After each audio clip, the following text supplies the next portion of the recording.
Selamat jumpa kembali anak-anak yang terkasih. Semoga kita semua dalam keadaan sehat dan selalu diberkati oleh Tuhan.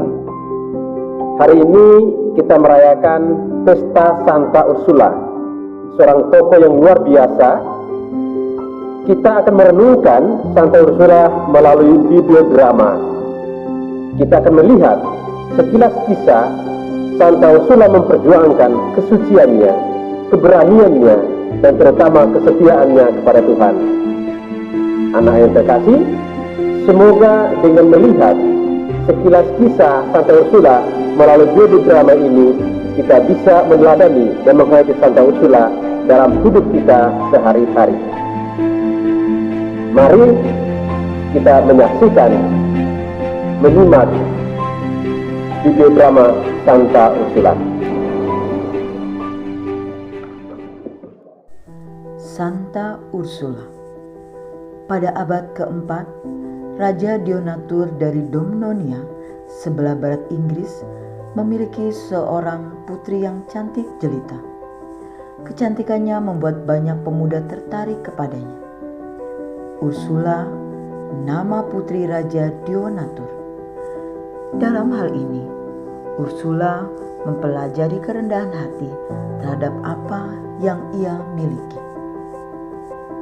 Kerendahan hati. Paras cantik yang dimiliki oleh Santa Ursula tidak lantas membuatnya sombong. Ia pun tidak memamerkan segala yang ia punya kepada orang-orang di sekitarnya.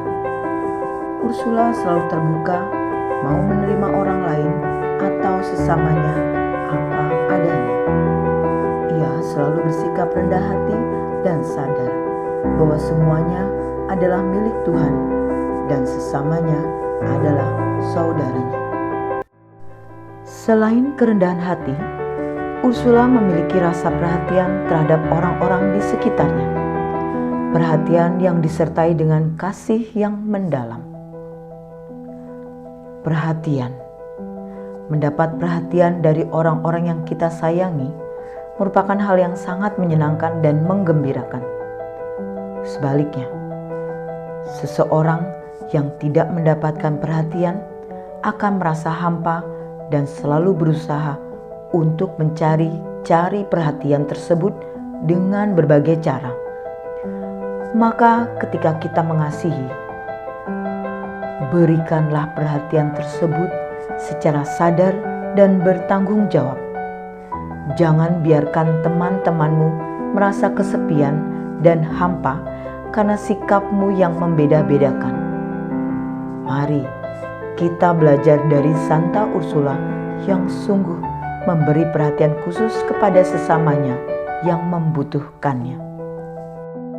Kisah Ursula dimulai ketika seorang gubernur kafir yang sangat berkuasa bernama Conan Meriadoc dari Armorica meminang Ursula untuk dijadikan istrinya. Ursula dalam masalah ini belajar bersabar mendengarkan orang lain.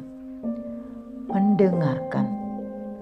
Memberi kesempatan kepada diri sendiri untuk membuka telinga dan mendengar merupakan langkah-langkah untuk menghindari sikap-sikap yang hanya mementingkan diri sendiri. Memberi kesempatan untuk mendengar apa saja yang ada di sekitar kita dapat menyadarkan bahwa kita perlu memberikan ruang bagi orang lain untuk menyampaikan pikirannya seperti yang sudah dilakukan oleh Santa Ursula. Mendengarkan apa yang saja yang disampaikan dan dirasakan oleh orang tuanya dan setia mendengarkan firman Tuhan. Tidak sedikit orang yang selalu ingin didengar, tetapi tidak memberikan kesempatan kepada dirinya sendiri untuk mendengar. Jika kita bisa memberikan kesempatan bagi diri sendiri untuk mendengarkan, maka kita akan semakin bijaksana, tidak egois, dan selalu peduli. Ketika ia belajar mendengarkan, Ursula pun tetap memiliki prinsip. Pinangan ini ditolak Ursula dengan tegas karena ia telah berkaul untuk menjalani hidup suci. Ursula belajar tentang kesetiaan hidupnya kepada prinsip. Kesetiaan. Kesetiaan Ursula yang begitu kuat kepada Allah dibuktikannya dengan membaktikan dan menyerahkan dirinya secara utuh. Meskipun dirinya ingin dinikahi oleh seorang gubernur yang kaya raya, ia menolak karena ia ingin melayani Allah secara total. Namun karena kasihnya kepada orang tua yang begitu besar, ia bersedia menerima lamaran itu, tetapi dengan syarat-syarat tertentu yang harus dipenuhi oleh gubernur yang melamarnya. Dalam hati, ia ingin mempersembahkan karyanya dan dirinya hanya kepada Allah. Upaya Ursula menghindarkan diri dari gubernur kafir dan hal-hal yang tak diinginkan adalah pergi bersama dengan dayang-dayang pengiring. Mereka melakukan pelayaran untuk berziarah ke daratan Eropa.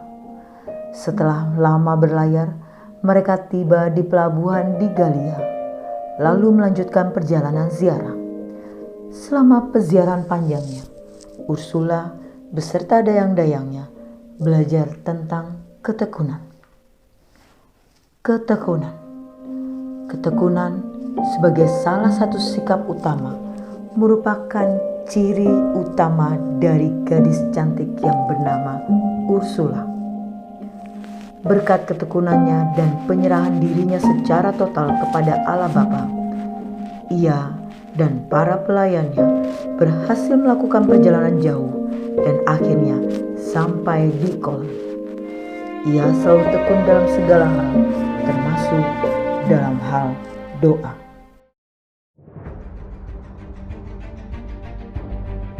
Namun kota itu kemudian diserang dan dikuasai bangsa Hun.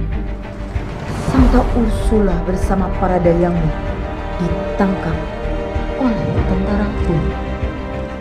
Mereka dipaksa untuk menyangkal imannya dan berusaha merampas kesuciannya. Ursula dengan gigih membela diri. Ia memikul tanggung jawab. Tanggung jawab seorang Santa Ursula sungguh luar biasa.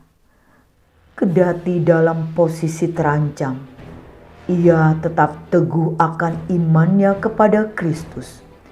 Ia dipaksa untuk menyangkal imannya, namun dengan keberanian dan rasa tanggung jawab yang besar akan Allah, ia berhasil menjaganya.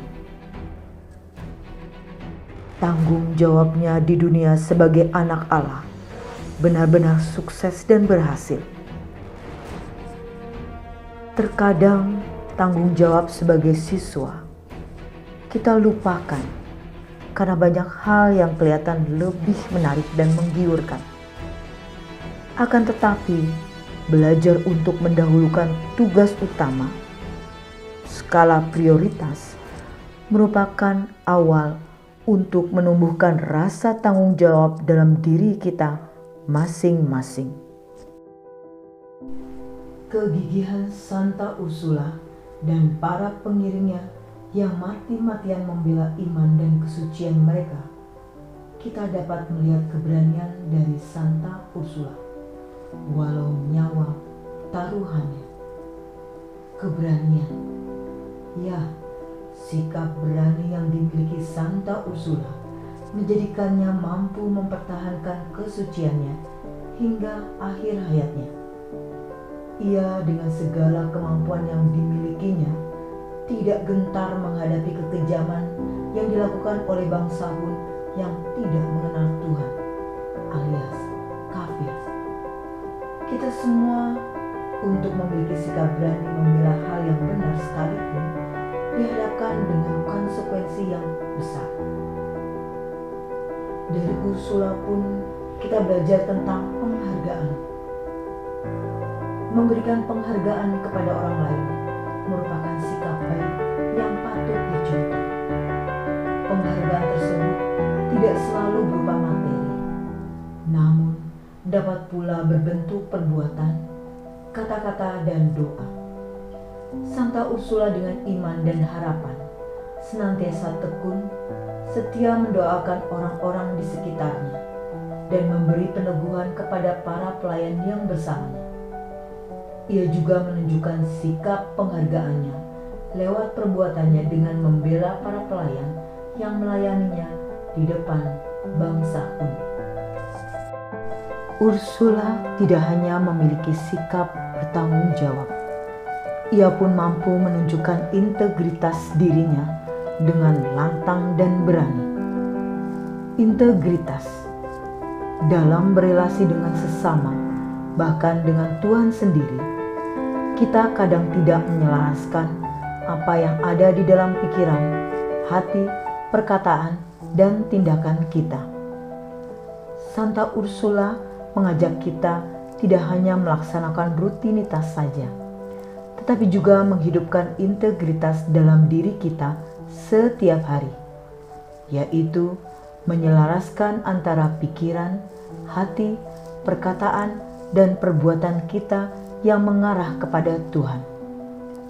Berani berpikir, berani merasa, dan berani berkata, juga berani dalam berbuat.